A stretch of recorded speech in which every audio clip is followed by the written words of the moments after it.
Hi everybody, hope you're all okay and you've had a nice Christmas if you celebrate Christmas. Obviously, if you celebrate Hanukkah as well. Hanukkah is it's I think it's the third day, isn't it? It's the third night, yeah. With Friday, so Wednesday was the first night, Thursday, Friday. Oh yeah, it's Friday, isn't it? Yeah.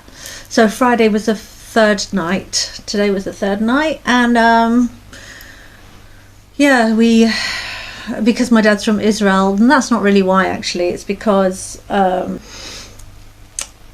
years as Christians we would also think about Hanukkah.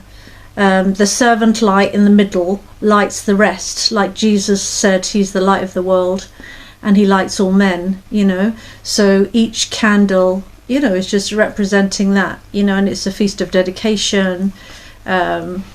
We don't have to really keep that feast, but it's not a commanded feast, but I'm just trying to explain that actually as a Christian we were still looking at Hanukkah as a celebration to be actually even better than Christmas, because Christmas is supposed to represent the birth of Christ, but it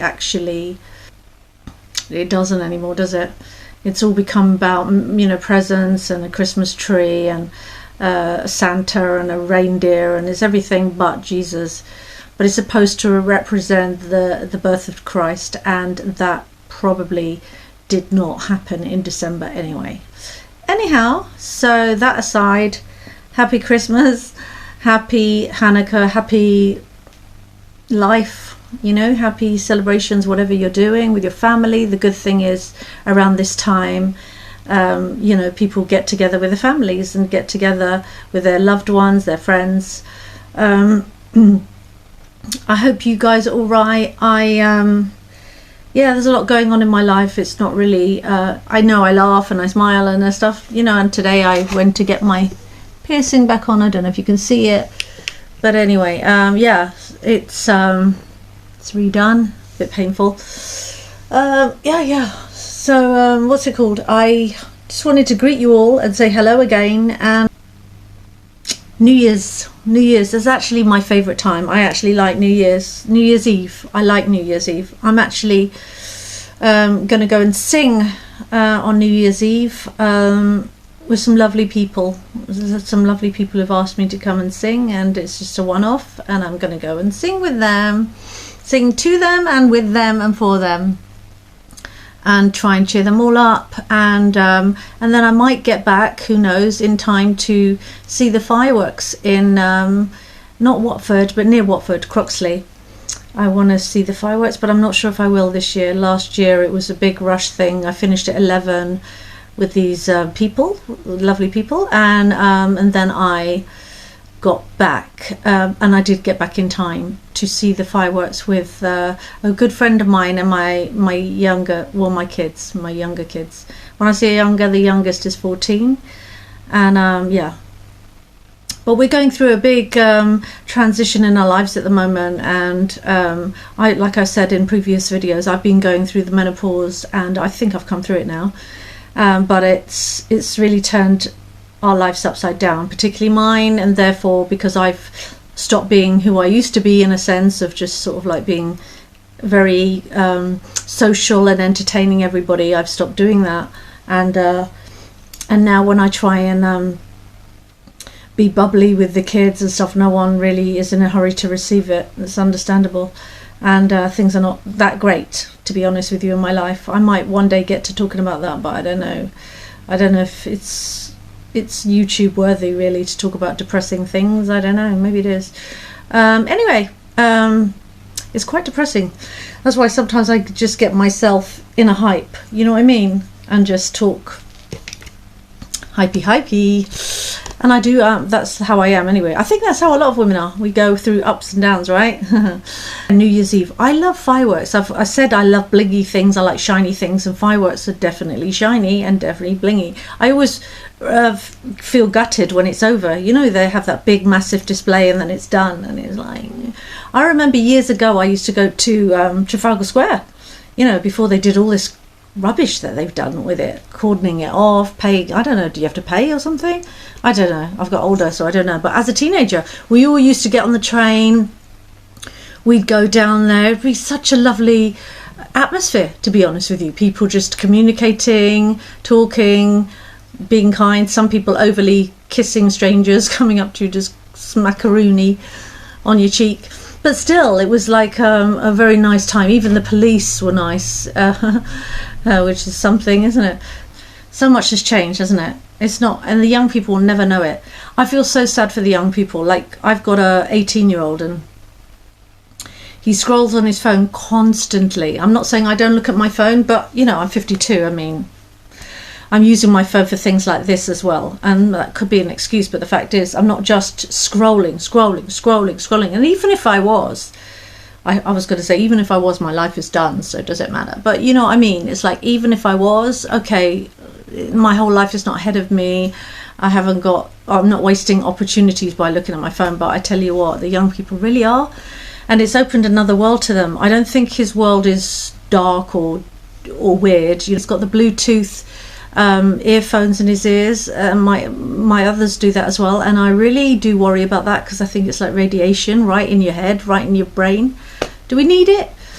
I don't know, man, but it could be worse, I guess. Could it? I don't know. I mean, look, when I was younger than him, I was doing crazy stuff, and when I was a teenager, I was doing drugs and crazy. My children are not like that. They don't even know. I mean, they know about drugs, but they're not at all like that, and they're not going out on the street, and they're not going anywhere, which is okay. So I've got something right, that's good. But because I'm failing them now, or I failed them in their eyes, it's only been the last 2.5, 3 years coming up, they have totally sort of lost respect, put it that way, and I can't seem to gain that back, and yet they expect me to just do everything for them, which is the least I can do as a mother. And of course I've always have. That's the problem. I've really spoilt them. I've spoilt my kids. I've just done everything for them to alleviate them having to like suffer in any way, and oh no, they couldn't possibly do that themselves, and I've just run around after them because I didn't have that life. So I've just done that for them and made sure that they have they don't have to wash anything, they don't have to do. And now I'm trying to change that. I'm backpedaling in a way, because now I'm trying to say, oh no, you guys need to do this, and they're like, why should we, kind of thing. Well, they're not saying that, but they're not quick to, they'll do it, but they'll be grumpy about it. And some people have got far worse problems. I met a lady today, and she said her teenage daughter is 14, so my only daughter is 16.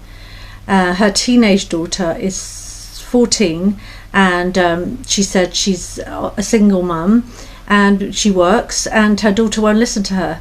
Her daughter doesn't actually ask her if she can go out, she just tells her she's going out, and she won't listen to like her curfew. She says, I want you back at 8:30, and she turns off her phone and stuff like this. Again, the phones, isn't it? Phones are a big problem. But then again, the people are thinking, yeah, but we need to communicate with them. But then they're just cutting you out and shutting you out and not listening to you.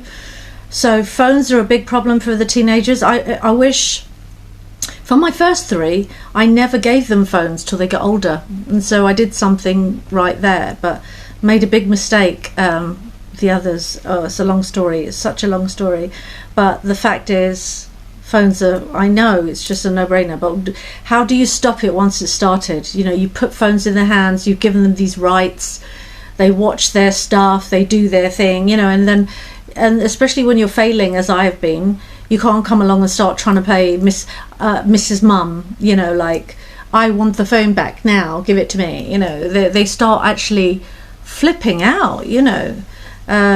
They don't even know what to do with their lives without a phone. It's so sad. Gosh, we used to play outside. We used to play jacks. Does anyone remember jacks?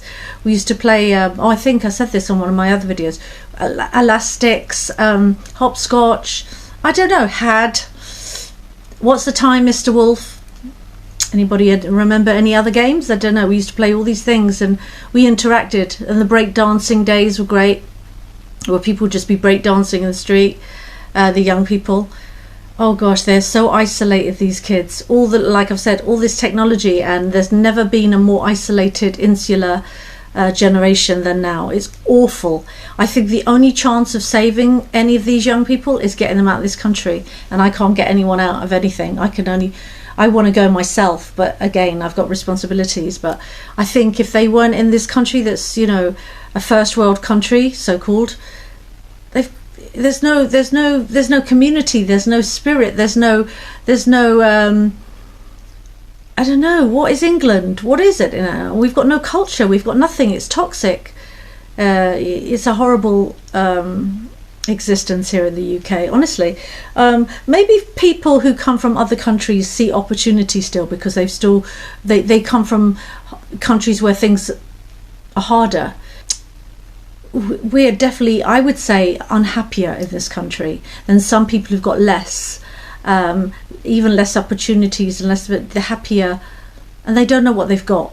You know, they probably think, you know, the grass is always greener. They probably think it's great in the UK. Honestly, it's really not, unless you're really rolling in money. And even to roll in money, the things you have to do to get it, honestly, it's just not that easy. So I don't know. 52 years old, I've come to this point where I really would love out of here. Where? I don't know. Have I got the money to do it? Absolutely not. Unless for a miracle, I'm not going to have the money to do it. There's so many people doing this right now. So people saying YouTube is on easy mode. No, it's not. I think it's not.